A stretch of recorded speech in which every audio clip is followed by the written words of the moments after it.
Hoy nos toca compartir la serie de la iglesia de los tesalonicenses. Les pido por favor ir abriendo sus Biblias. Primera carta del apóstol Pablo a los tesalonicenses, capítulo 5,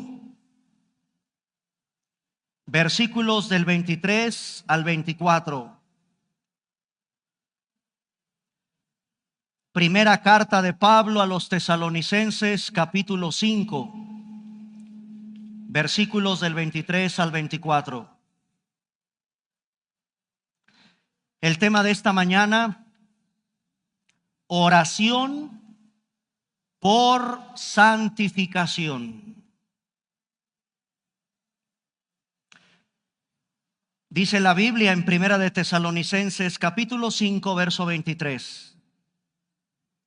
Y el mismo Dios de paz os santifique por completo, y todo vuestro ser, espíritu, alma y cuerpo, sea guardado irreprensible para la venida de nuestro Señor Jesucristo.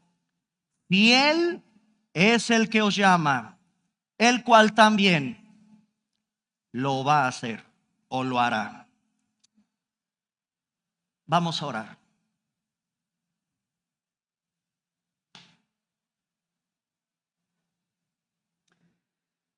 Amado Señor, en esta mañana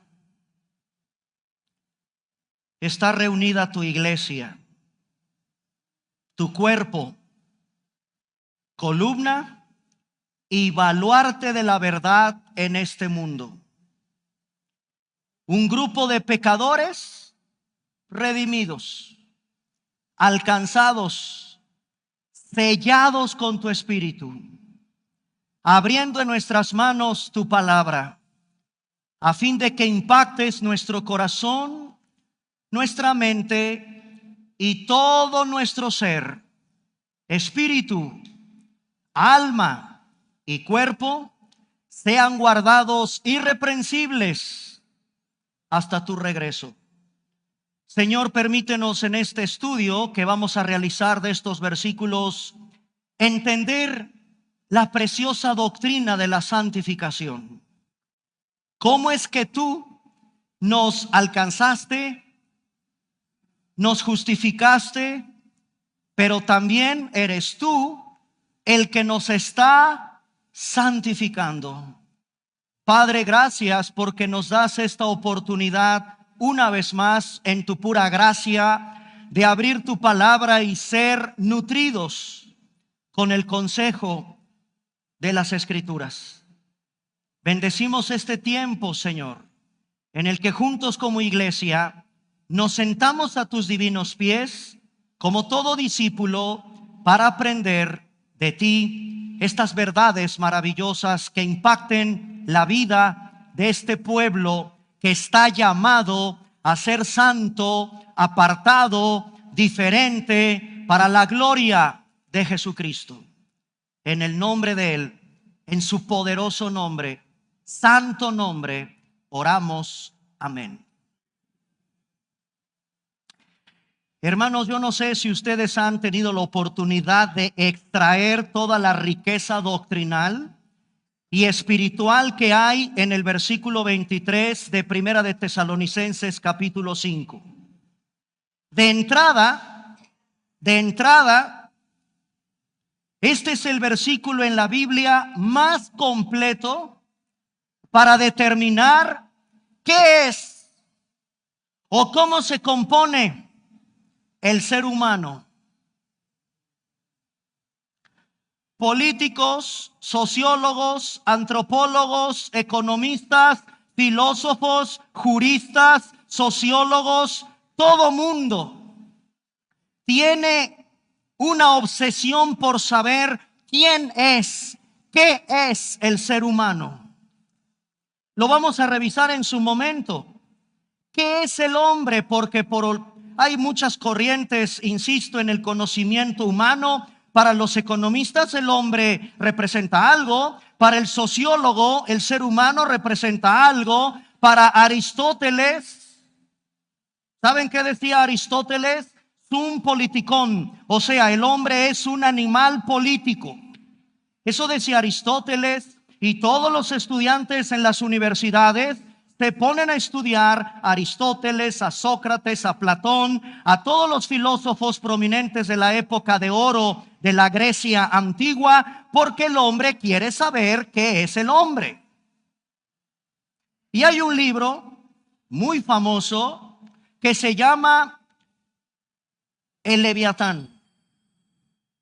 El Leviatán, Thomas Hobbes, filósofo inglés, que nos dice en esa obra, por ejemplo, Homo homini lupus. ¿Y qué significa eso en latín? El hombre es el lobo del hombre.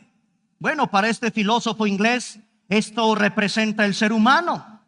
Somos bestias que matamos, odiamos, secuestramos, asesinamos, robamos, defraudamos. Somos los peores enemigos, los seres humanos, de los seres humanos. Homo homini lupus. El hombre es el lobo del hombre. Y así puedo seguirme como lo voy a hacer.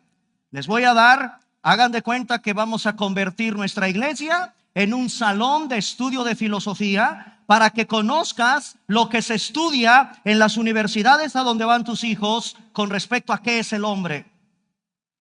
Gracias a Dios tenemos Primera de Tesalonicenses capítulo 5 verso 23, donde Dios, nuestro Creador, nos dice qué somos, quiénes somos, y lo vamos a estudiar. Porque aquí se encuentran también los componentes de la santificación.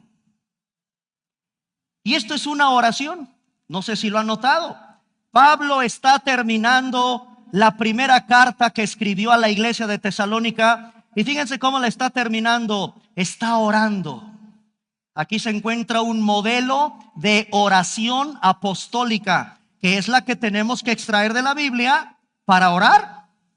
¿Sí saben cómo se ora con la Biblia? De la manera en que Pablo lo está haciendo. Señor Dios de paz, te pido que me santifiques por completo y todo mi ser, mi espíritu, mi alma y mi cuerpo, Señor, sean guardados para ti de manera irreprensible hasta tu regreso. Eso es un ejemplo de cómo orar con la Biblia, extrayendo una oración apostólica. Esa es una manera correcta de orar con la Biblia, con las Escrituras. Pero también es una bendición final, es una conclusión. Tiene una riqueza maravillosa estos versículos donde Dios, dice Pablo, es el que nos va a santificar a todos los que tenemos la dicha de estar en Cristo. La santificación está íntimamente ligada con la fe salvadora. Si el Señor te salvó, si el Señor te justificó, también ese mismo Dios que te salvó, ese mismo Dios que te justificó, es el Dios que te va a santificar todos los días de nuestra vida. Y estos versículos nos van a ayudar a conocer los elementos esenciales de la santificación. Le he pedido al Señor que la iglesia de Vida Nueva Cuernavaca suba un peldaño en su conocimiento doctrinal, porque entiendo que el Señor me salvó, entiendo que nací de nuevo, entiendo que el Señor me justificó. ¿Y qué sigue? ¿Qué es lo que sigue haciendo Dios en mí? Lo vamos a estudiar, hermanos, precisamente analizando los elementos esenciales de una de las doctrinas más importantes, más olvidadas quizá, más mal estudiadas quizá, pero yo me atrevo a decir más ignoradas que hay, como lo es la santificación. La santificación. ¿Cómo vamos a extraer la riqueza doctrinal de estos versículos?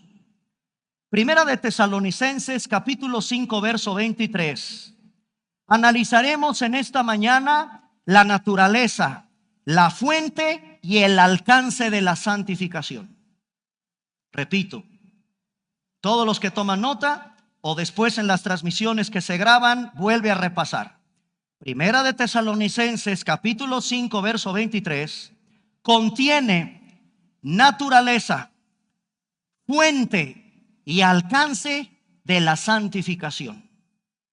Una vez que acabemos eso, no sé cuánto tiempo me va a llevar, vamos al siguiente paso. En el mismo capítulo 5 verso 23 se encuentra la meta y la culminación de la santificación. La meta y la culminación de la santificación. En el capítulo 5, verso 23, también tenemos los componentes humanos de la santificación. Componentes humanos de la santificación. Primera de Tesalonicenses 5:23. Y vamos a terminar de desglosar este versículo con el versículo 24. La seguridad de la santificación final. Verso 24. Seguridad, esta es la seguridad en el verso 24 de la santificación final. Ven todo lo que hay que estudiar, hermanos, en un versículo de la santificación. Naturaleza, fuente y alcance, componentes humanos, la meta y la culminación y la seguridad, todo con el tema de la santificación. Le pido al Señor que nos dé la oportunidad en verdad de estudiar estos versículos, extrayendo con la guía del Espíritu Santo esa riqueza doctrinal que tú y yo necesitamos, hermanos, para vivir de manera santa. Santos. Vamos con la naturaleza, la fuente y el alcance de la santificación. Primera de Tesalonicenses 5:23. Y es el mismo Dios. Esta es una obra de Dios. No lo logrará ningún libro, no lo logrará ningún psicólogo, no lo logrará ningún psiquiatra, no lo logrará ningún libro de teología, por más prominente que sea. No lo logrará el más brillante teólogo catedrático del más prestigiado seminario teológico del mundo. La santificación, el Dios que te va a santificar es Él. Y Él no comparte eso con nadie. Es una obra que solo le compete a Dios. El Dios que te salvó, el Dios que te rescató, es el Dios que te va a santificar. Y lo vas a lograr porque tienes al Espíritu Santo, y lo vas a lograr porque tienes disciplinas espirituales en tu vida, tienes la Biblia, oras, compartes tu vida con otros santos, con otros creyentes, etcétera. Todo eso vamos a revisar con estos versículos. Vamos por partes, hermanos. La palabra santificar, agiazo en griego, porque la palabra santo es muy interesante, la palabra santo, agios en griego, kadosh hebreo. ¿Y qué significa eso? Apartarte. ¿Qué es ser santo? Que Dios te apartó. Que Dios te separó del resto. Un cristiano es diferente, apartado, separado del pecado, desde luego, separado del pecado, apartado de todo lo que te contamina, de todo lo que te ensucia, de toda la putrefacción de donde Dios te sacó. De ahí el Señor te aparta, te separa.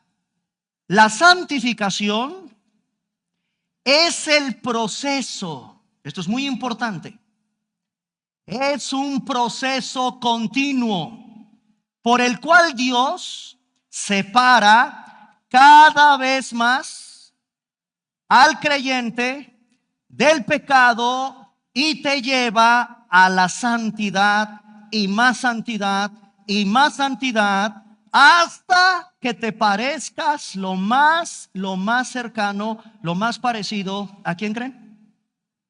A Jesucristo. No me levanten la mano, hermanos. ¿Cuántos cristianos hay aquí de más de 5 años? Tu vida ya no vives tú. Es Cristo el que vive en ti. Te debe demostrar eso. Y si tú naciste ayer de nuevo, ayer tuvimos una de las ceremonias más hermosas que como pastor he presenciado de bautismos. A todos nos hizo llorar el Señor ayer. 12 hombres, mujeres, jovencitos, dando un testimonio tan de su corazón, de cómo Dios es Dios, hermanos, no yo, no tú. Es Dios el que ha tenido misericordia de nuestros hermanos que ayer se bautizaron. Eso es lo que hace Dios con nosotros. Te rescató, te salvó, pero estás en el proceso ahora que Dios hace en ti continuo, por el cual Él te va a separar cada vez más, cada vez más, cada vez más vas a tener repugnancia por el pecado, cada vez más vas a tener más repugnancia por el pecado, por lo malo, por las cosas que te dañan, por las cosas que te contaminan. Cada vez más vas a estar separado de todo aquello que te ensucia, que te contamina. Eso te va llevando cada día a amar más, ser santo, más diferente, más apartado para Él. Este concepto de santificación, es decir, que Dios separa, Dios aparta, es uno de los más antiguos, es una de las más antiguas enseñanzas de la Biblia. Desde el libro del Génesis, por ejemplo, vamos a Génesis capítulo 2. Mira lo que Dios hace desde el comienzo. Génesis capítulo 2, versículo 3. Y bendijo Dios al día séptimo. ¿Y qué hace Dios con el día séptimo? Lo separa, lo aparta, lo santificó. ¿Cuál es ese día? Shabbat, el sábado. Es el día de descanso. Es el día séptimo. Dios apartó, Dios separó del resto de los días que tú y yo tenemos que hacer algo diferente. Claro, hay que aclarar. Este versículo, esta enseñanza de guardar el Shabbat tiene otra aplicación ahora que estamos en Cristo. ¿Ok? Pero aquí la enseñanza es interesante. Dios al séptimo día lo apartó, lo santificó, y la Biblia da la razón, porque en ese día reposó de toda la obra que había hecho en la creación. Santificó el séptimo día. Es decir, lo apartó, lo separó del resto de los días, que por cierto, en hebreo, los judíos no dicen lunes, martes, miércoles, jueves. Eso lo decimos nosotros, pues nuestro ambiente cultural pagano. Lunes, martes, Marte, Dios de la guerra. Jueves, Juno, Dios, etcétera. Venus, viernes, imagínense nada más. La influencia grecorromana para nosotros en nuestra cultura, que los días de la semana pues tienen nombres paganos. El pueblo de Israel simplemente es día primero, día segundo, día tercero. El único día en el pueblo judío que tiene nombre es el Shabbat, el día de descanso, que es un día apartado y diferente. Otro ejemplo de cómo podemos ver la aplicación de la santificación, es decir, de apartarlo, se encuentra en el libro de Job, capítulo 1, versículo 5. Libro de Job, capítulo 1, versículo 5. Escucha lo que este hombre hacía con sus hijos. Job, capítulo 1, verso 5. Y acontecía que habiendo pasado en turno los días del convite, Job enviaba y los santificaba. Y se levantaba de mañana Job y ofrecía holocaustos conforme al número de todos ellos. Porque decía Job: quizá habrán pecado mis hijos y habrán blasfemado contra Dios en sus corazones. Todos los días lo que hacía Job era sacrificios y apartaba a sus hijos, oraba por ellos, los consagraba al Señor, porque Job tenía un temor, un miedo de que sus hijos fueran unos blasfemos, unos mundanos, unos impíos. Job hacía su esfuerzo como todo padre, porque sus hijos vivieran apartados para el Señor, diferentes para el Señor. Hijo, tú no eres como el mundo. Hijo, tú no debes de opinar como el mundo. Aunque tus amiguitos en la escuela hagan eso, aunque tus profesores en la escuela te enseñen algo, tú estás llamado a ser diferente, apartado para Dios, y tu cosmovisión, tu forma de ver la vida, tiene que ser la de la Biblia. Tiene que ser como Dios piensa. Eso hacía Job.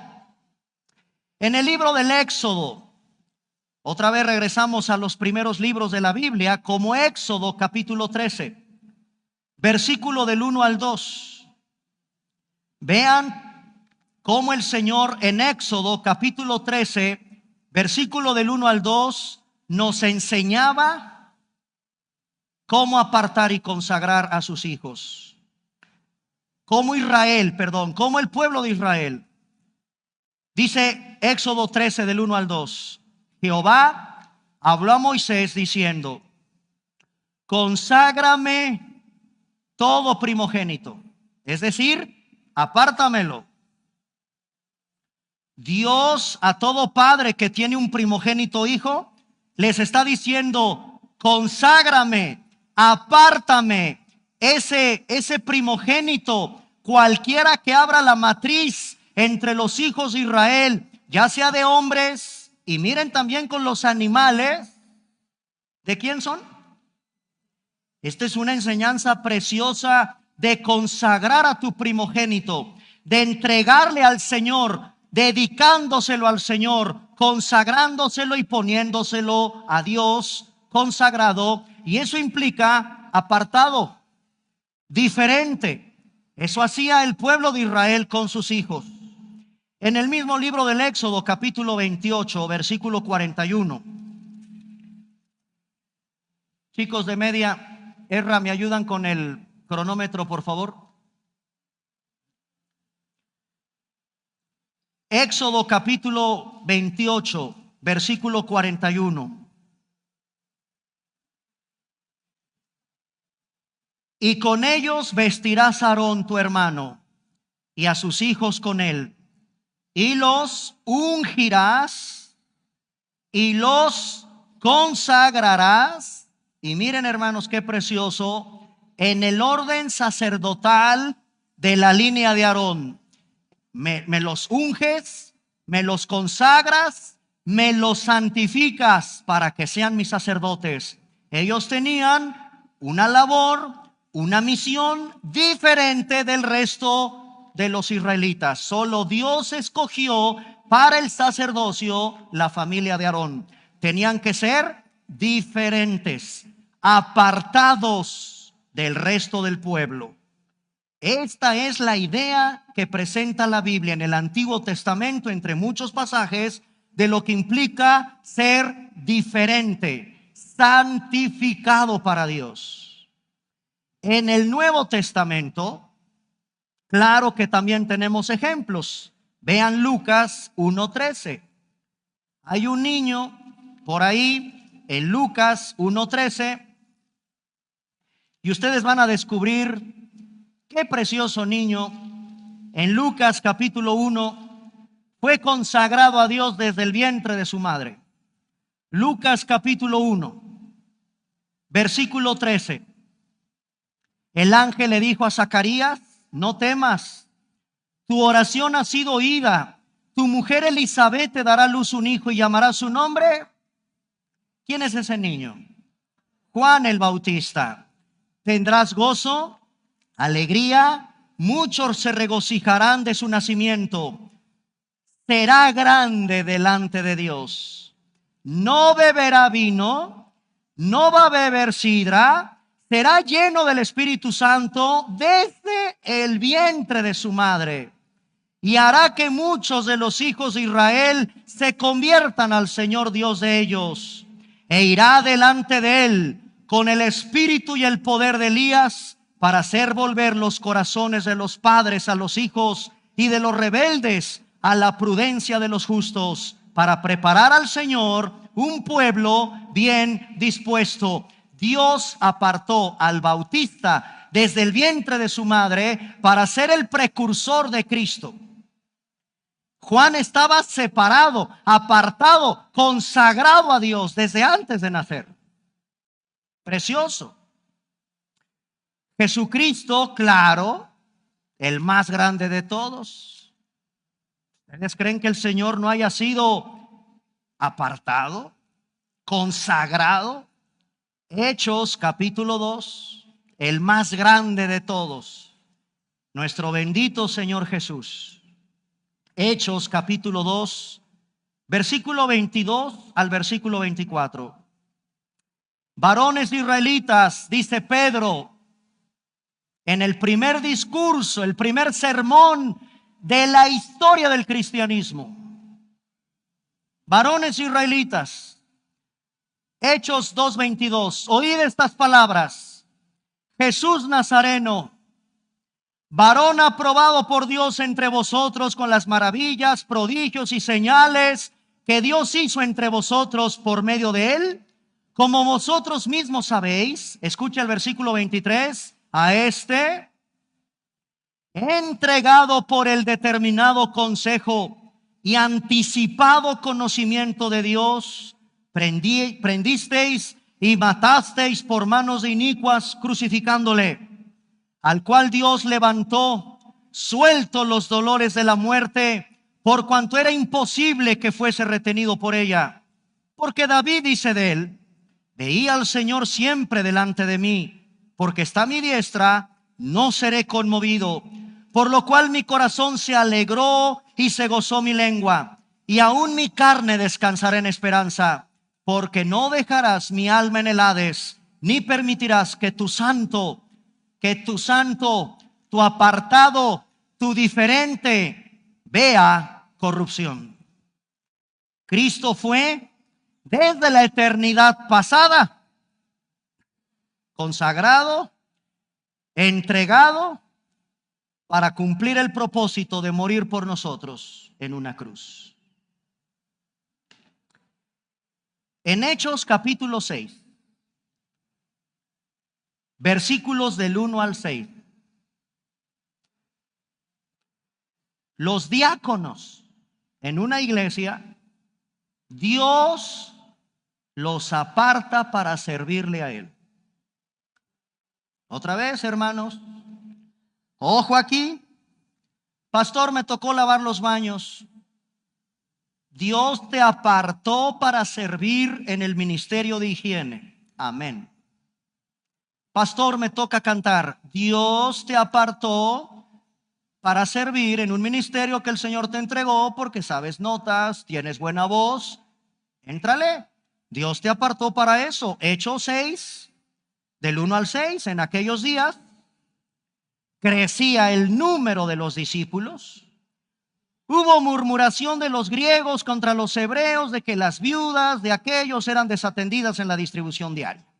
Los 12 convocan a una multitud de los discípulos y les dicen: a ver, señores, no es justo que nosotros dejemos, y aquí se encuentra la prioridad de un pastor, la prioridad de un hombre en la iglesia que está dedicado al Señor, la palabra de Dios. No está bien que descuidemos estudiar y predicar la palabra de Dios por ir a servir las mesas.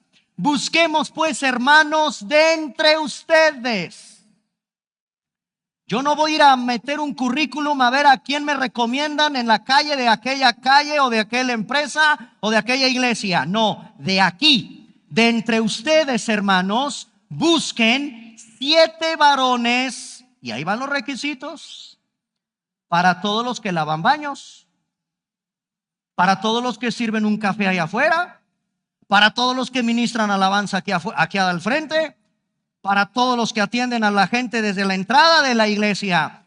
Varones de buen testimonio, llenos del Espíritu Santo. Así, para lavar baños se requiere estar lleno del Espíritu Santo. Para servir un café, pastor, sí. Y para tallar el piso, sí. De buen testimonio, llenos del Espíritu Santo, de sabiduría. A quien les vamos a encargar ese trabajo, ¿qué trabajo era? Servir a las mesas. Servir a las mesas. Fíjate, Dios, lo importante que es estar santificado, apartado para Él en el ministerio a donde Dios te puso a servir. A quien encarguemos ese trabajo, nosotros, decían los apóstoles, otra vez, aquí está, hermanos, lo que debe de hacer un pastor: oración y ministerio de la palabra. Esa es nuestra función principal. Verso 5: agradó la propuesta a toda la multitud y eligieron a Esteban, varón lleno de fe y del Espíritu Santo. Y yo oro al Señor porque en esta iglesia Dios levante Estebans, Prócoros, Nicanores, Timones, Parmenas y más Nicolás. Aquí está una lista de hombres de buen testimonio, llenos del Espíritu Santo y de sabiduría para servir mesas. Eso es lo importante de estar sirviendo en la obra sagrada del Señor. ¿Ok? Ahora, hermanos, Juan capítulo 17.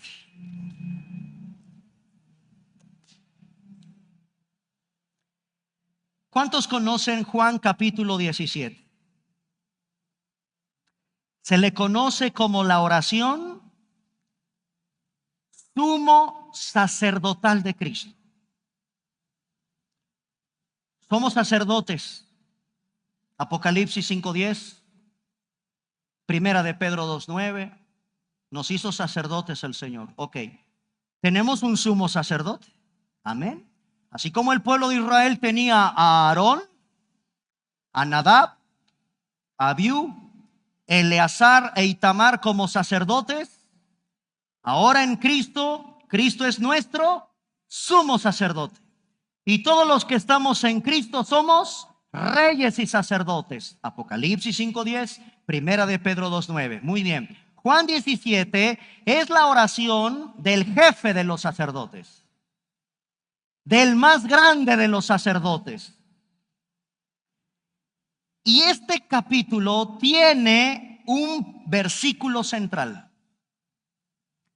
¿Cuál es el versículo central en la oración sumo sacerdotal de Juan capítulo 17? Se encuentra en el versículo 17 al versículo 19. Fíjate lo que Cristo le está orando al Padre. Está a punto de ser arrestado, por cierto, en el huerto de Getsemaní. Cristo le dice a su Padre: santifícalos. Mira lo que Cristo está orando por sus discípulos y por ti. Padre, santifícalos en tu verdad. Tu palabra es verdad. Versículo 18. Como tú me enviaste al mundo, así yo los envío al mundo. Y por ellos yo me santifico a mí mismo, para que también ellos, o sea, tú y yo, sean santificados en la verdad. ¿Y cómo sé?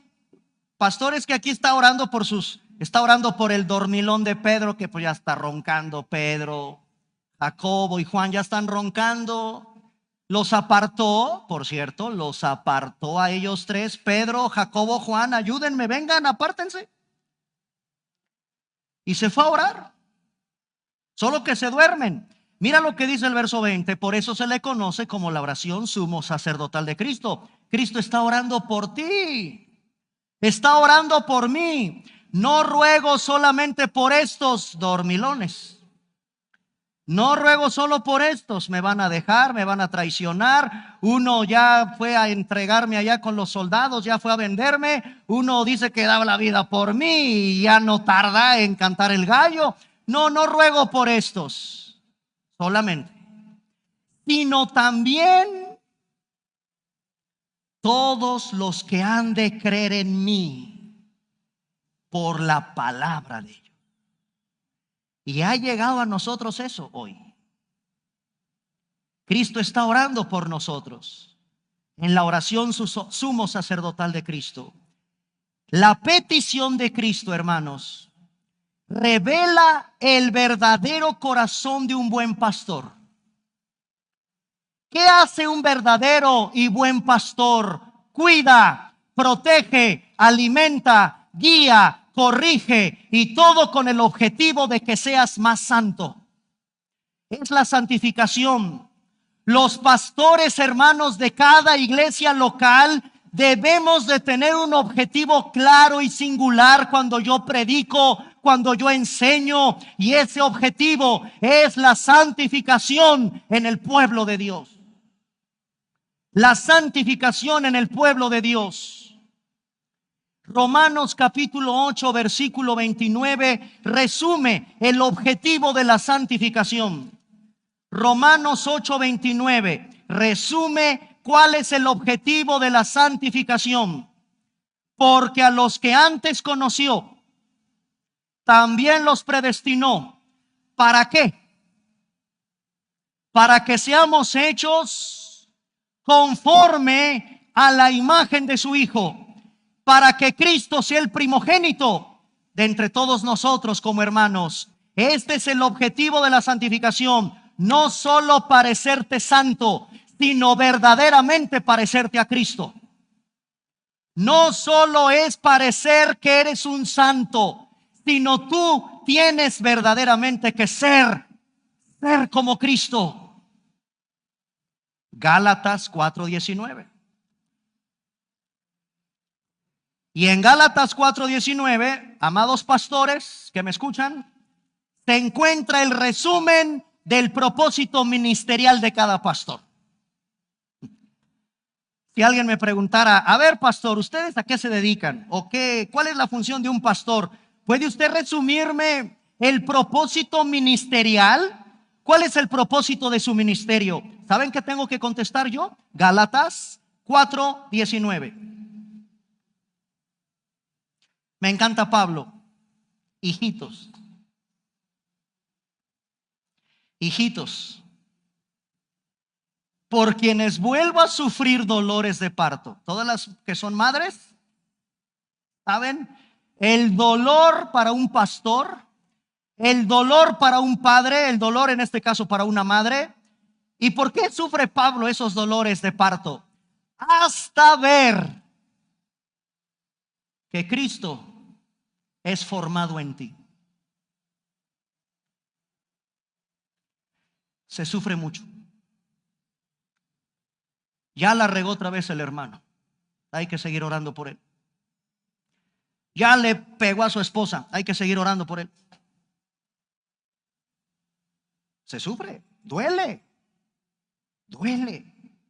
¿Ya lo vieron? Aquí, hermano, repito, miren qué maravilloso.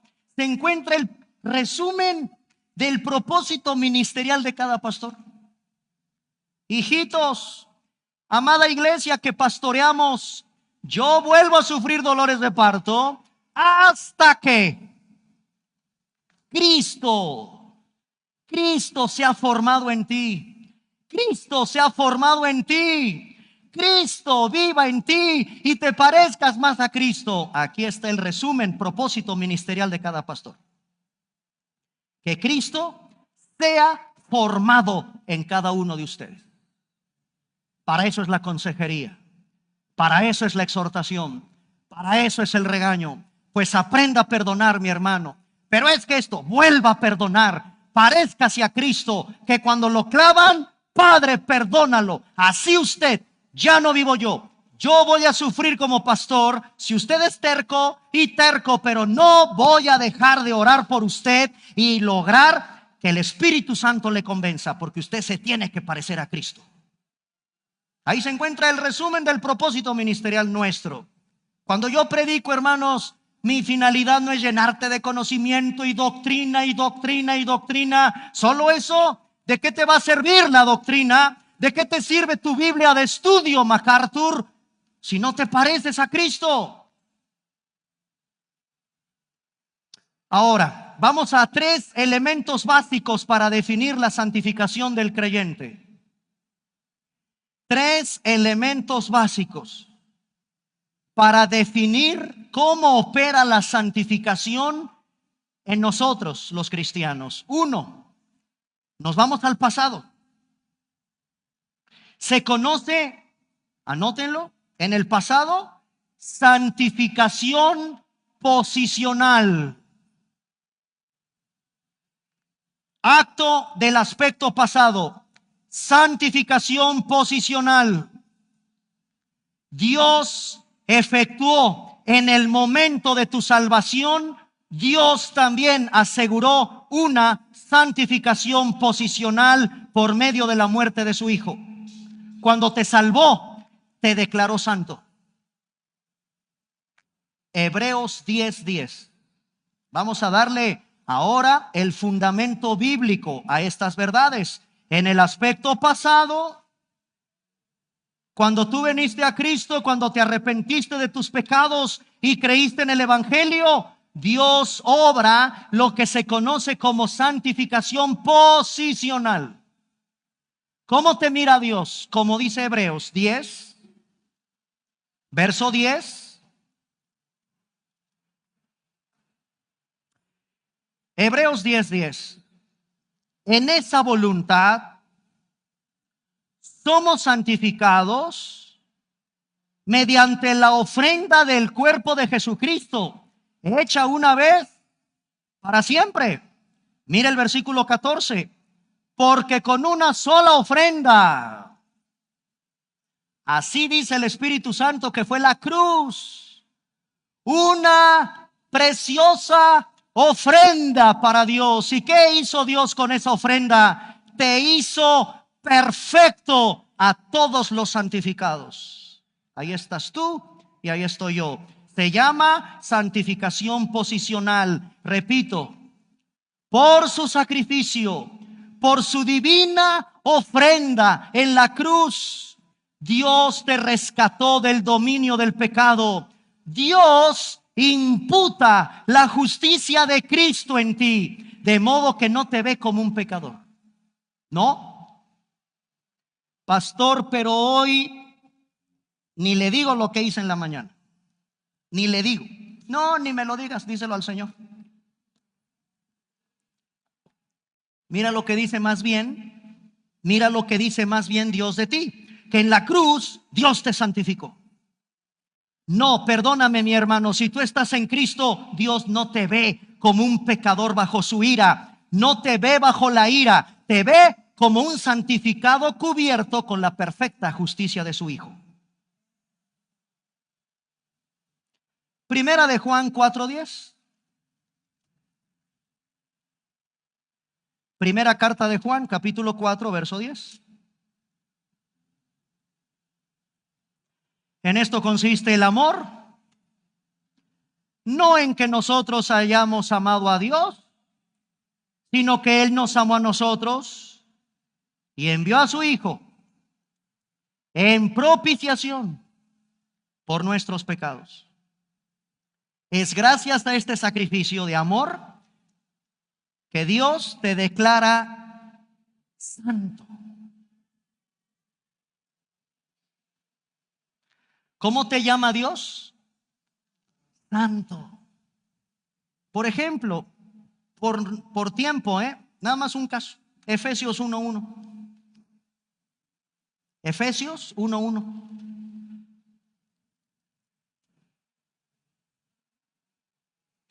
Pablo, apóstol de Jesucristo, por la voluntad de Dios. ¿A quién? Ay, ¿a poco los de Éfeso son mejor que los de Vida Nueva Cuernavaca? No, también son una bola de pecadores, igual que nosotros, con todo respeto. A los santos y fieles en Cristo Jesús que están en Éfeso. Ay, hermanos, ¿a poco aquí no habrá algún hermano de la iglesia de Éfeso que pues de repente le contesta feo a su hija o dice por ahí alguna mentirita? ¿A poco no? Claro que sí. Lo que pasa es que Pablo, inspirado por el Espíritu Santo, sabe lo que es la santificación posicional. Si estás en Cristo, Dios te ve santo y así te llama. Número 2, aspecto futuro. Santificación final. Santificación final. Dios te hará libre de la presencia del pecado en tu cuerpo. Santificación final todavía no llega. No. Hoy estamos a 26 de mayo del 2024 aquí en el planeta Tierra. De este lado de la eternidad, todavía aguantando esta carne, estos deseos, pero llegará el día. Santificación final. Dios te hará libre de la presencia del pecado en el cuerpo para siempre. Esto lo dice Pablo en Filipenses capítulo 3. Filipenses capítulo 3, verso 20. Mas nuestra ciudadanía. Filipenses 3:20. Nuestra ciudadanía no es Cuernavaca, Morelos, no es la Ciudad de México, no es cualquier ciudad. Hermano, entiéndelo, si tú estás en Cristo, nuestra ciudadanía está en los cielos, de donde también esperamos al Salvador, al Señor Jesucristo. ¿Y qué estamos esperando, Pablo? Verso 21, transformará el cuerpo de la humillación nuestra para que sea semejante. ¿Ya lo están viendo? ¿Ya vieron lo que está explicando Pablo en esto que se llama la santificación final? Viene en el futuro, hermano. Dios te entregará un cuerpo semejante al cuerpo de la gloria suya, con el cual puede también sujetar a sí mismo todas las cosas. Todavía no llega a eso, pero ya el Señor lo hizo y lo va a hacer. Te entregará por fin un cuerpo glorificado, transformado para toda la eternidad. Ahora con esto entendemos por qué Cristo viene por una novia. Apocalipsis capítulo 19. Una novia vestida de blanco, sin mancha ni arruga, es la iglesia. Viene por su novia, que está santificada. Y número 3, hermanos, para terminar, el aspecto que nos interesa. Hoy, presente. Santificación presente. Se le llama experimental. Experimental. Hermanos, la vida cristiana presente. ¿Ok? Hoy. Los cristianos nos tenemos que esforzar con el poder del Espíritu Santo.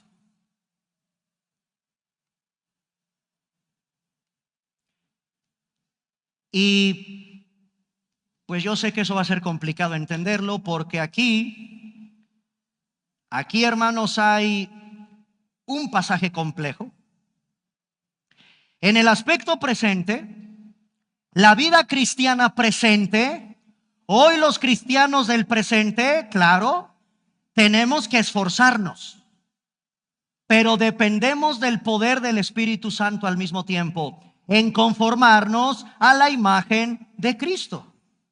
Gálatas, por ejemplo, carta de Pablo a los Gálatas, capítulo 5, verso 16. Digo pues, andad en el Espíritu. Gálatas 5:16. Dice Pablo, andad en el Espíritu ¿A quién le corresponde eso? A ti y a mí. Andad en el Espíritu, y a ti y a mí nos corresponde. No satisfagas los deseos de la carne. Efesios 4:1. Yo pues, preso en el Señor, te ruego, le dice Pablo, que andes como es digno de la vocación en que fuiste llamado. Da testimonio. Anda como es digno de tu llamado. Dices que eres cristiano, demuéstralo. Y segunda de Corintios 3:18. Segunda de Corintios, capítulo 3, versículo 18. Rápido. Por tanto, nosotros todos, mirando a cara descubierta como en un espejo la gloria del Señor, somos transformados de gloria en gloria en la misma imagen. Ahí está la santificación final. O sea, quiero parecerme a Cristo. ¿Cómo lo hace el Señor? Por el Espíritu Santo. Voy a citar al puritano Thomas Watson en este punto.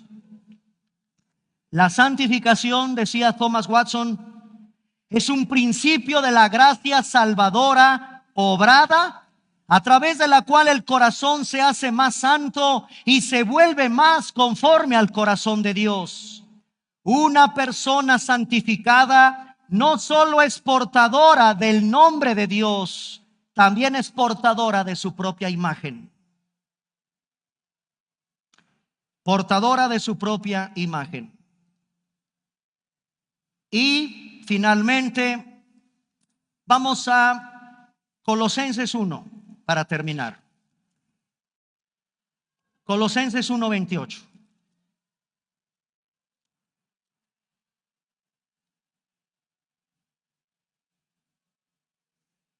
Colosenses 1:28 y 29. ¿Saben qué hay ahí?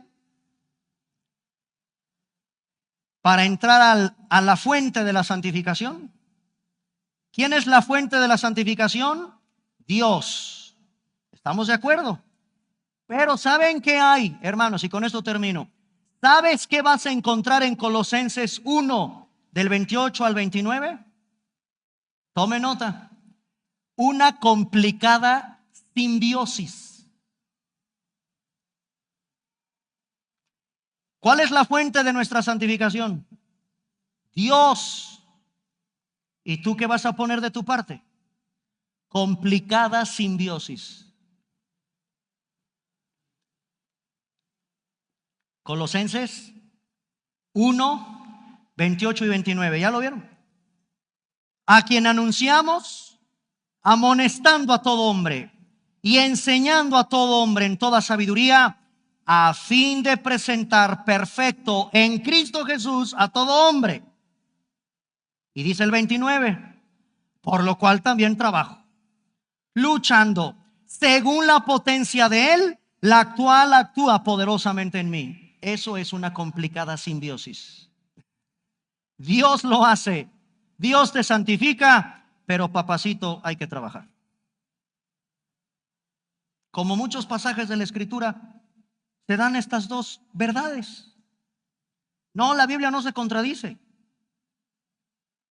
Es una complicada simbiosis. Hay un enlace inseparable entre el esfuerzo humano y el poder divino.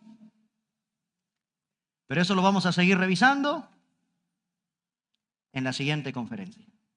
La fuente de la santificación y el alcance de la santificación.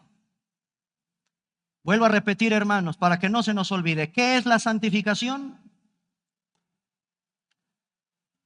La santificación es el proceso continuo por el cual Dios separa cada vez más al creyente del pecado y lo lleva a la santidad.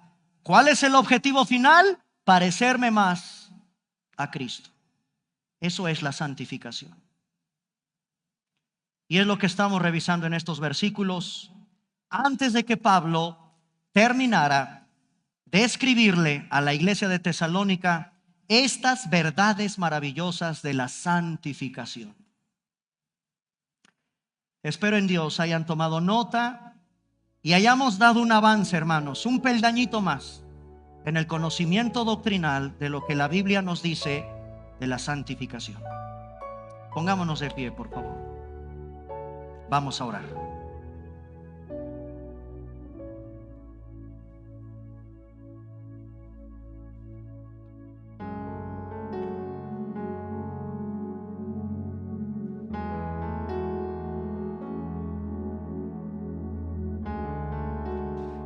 Padre, cuántas gracias te damos en esta tarde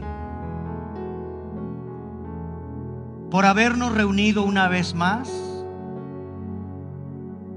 como iglesia santificada para ti, Señor. Nos ves, si estamos en Cristo, como santos, diferentes y apartados para ti. Algún día, no muy lejano ya, este cuerpo de muerte lo harás a un lado, Señor. Nos entregarás un cuerpo semejante a la gloria tuya. Nos quitarás por fin de la presencia abominable, desastrosa del pecado. Pero mientras estamos en este cuerpo, en esta santificación experimental presente, queremos orar como Pablo, y el mismo Dios de paz nos santifique por completo, y todo nuestro ser, Señor, espíritu, alma y mi cuerpo sean guardados irreprensibles hasta tu regreso. Eso es parte de nuestra oración diaria, porque diario pecamos, Señor. Pero he aprendido lo que es la santificación posicional, que en la cruz tu ofrenda divina, tu sacrificio perfecto, me hizo santo, perfecto y para siempre. ¿Cómo comprender eso, Señor? ¿Cómo comprender que tú, el más santo de los santos, el más perfecto de los perfectos, imputas tu divina justicia en mí, siendo yo un vil pecador, yo contaminado por el pecado que heredé de mis padres? Yo, Señor, que transmitiré la maldición del pecado a mis hijos. Sí, desde la cruz tu ofrenda me hizo santo para siempre. Tú eres el que está detrás de eso, Señor. Tú eres el Dios que está detrás de eso. Y me llevarás de gloria en gloria, puliendo como un hermoso escultor, con el cincel divino de tus manos, esculpiendo cada día más en mí el carácter de Cristo. Esa es la misión de todo ministerio pastoral. Que tu pueblo, Señor, se deje cincelar por ti. Y cuando ese cincel toca la dureza de un corazón de piedra, cuando ese cincel toca la amargura que nos caracteriza, cuando ese cincel divino toca mi vida, duele. Duele. Pero es necesario, Señor. De tal manera que sufro dolores de parto hasta que Cristo, solo Cristo, sea formado en cada uno de los que oyen este mensaje. Parecernos como Él, hablar como Él, pensar como Él, mirar como Él, es el objetivo, Dios. Para eso nos predestinaste. Para eso nos escogiste desde antes de la fundación del mundo. Para ser como tu amado Hijo, varón perfecto, hombría al máximo, identidad perfecta, carácter perfecto. Ser como tu Hijo, Señor. Toma ese divino cincel y sigue esculpiendo en mí, aunque duela, el carácter, el perdón, el amor, la misericordia, la bondad, la paz de Cristo en mi vida. Todo se ha hecho para la gloria de los que tú escogiste desde antes de la fundación del mundo. Todo esto se ha hecho para tu propia gloria, de aquellos que tú llamaste desde antes de la fundación del mundo. Y que aquí están, Señor, que aquí estamos, Señor, pecadores indignos de tu gracia, pero declarados justos y santos en tu tribunal de justicia divina. Todo por la ofrenda perfecta de tu amado Hijo en esa cruz. Bendita sangre, bendito sacrificio, bendito Jesús, que fuiste inmolado desde antes de la fundación del mundo para hacernos santos, nación santa, pueblo adquirido por Dios, para que anunciemos las virtudes de aquel que nos llamó de las tinieblas a su luz admirable. Ese es tu pueblo, Señor, un grupo de santos que nos reunimos con todo y nuestras imperfecciones, con todo y nuestros errores, pero que deseamos con todo nuestro corazón ser como Cristo, para gloria tuya. Amén.